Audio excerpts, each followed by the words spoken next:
সেদিন সকালটা শুরু হয়েছিল এদেরকে টাটা করে। ওরা যাচ্ছিল তারাপীঠ। ওরা চলে যাওয়ার পর আমি আর হেনা আরেকটু শুয়ে নিই। তারপর উঠে ফ্রেশ হয়ে বিটের জুসটা আমি খেয়ে নিলাম। সকালবেলা চায়ের নেশা ছেড়ে এখন এটা আমার অভ্যাসে পরিণত হয়েছে। আর এই অভ্যাসটা আমাকে করিয়েছে আমার মা, মানে শাশুড়ি মা। তারপর তো আমার পড়ানো ছিল, আর টিউশন ছুটি দিয়ে হড়বড় করে রেডি হলাম আবার স্কুলের জন্য। রেডি হয়ে ব্রেকফাস্টটা কমপ্লিট করে আমি বেরিয়ে পড়ি স্কুলের জন্য।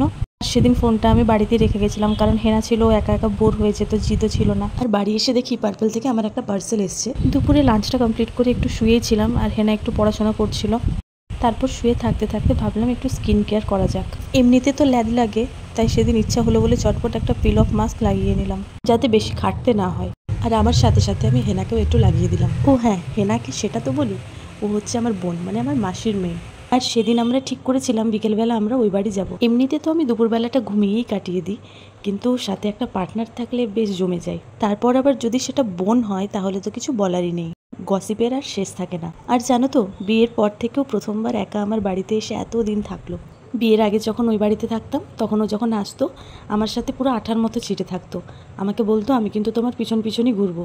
আর এখনও ঠিক তেমনটাই আছে। তো যাই হোক, তারপর আমরা রেডি হয়ে বেরিয়ে পড়লাম বাড়ির উদ্দেশ্যে।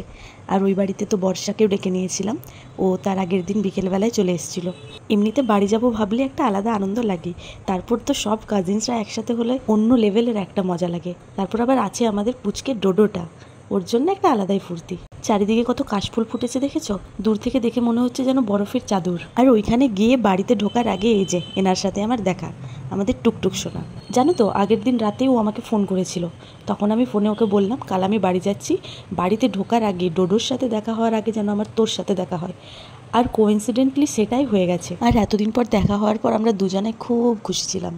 আসলে এর আগে আমি যতবার বাড়ি যাচ্ছিলাম ঠিক তখনই ও মামা বাড়ি চলে যাচ্ছিল, ওই জন্য ওর সাথে দেখা হচ্ছিল না। আর এদিকে আমাদের বর্ষারানী কি গভীর চিন্তায় মগ্ন। এই যে চলে এসেছে আমাদের ডোডো সোনা, ও এখন সুপার বাইকে রাইড করতে ব্যস্ত। ইস, খুব মিস করছি পুচকুটাকে।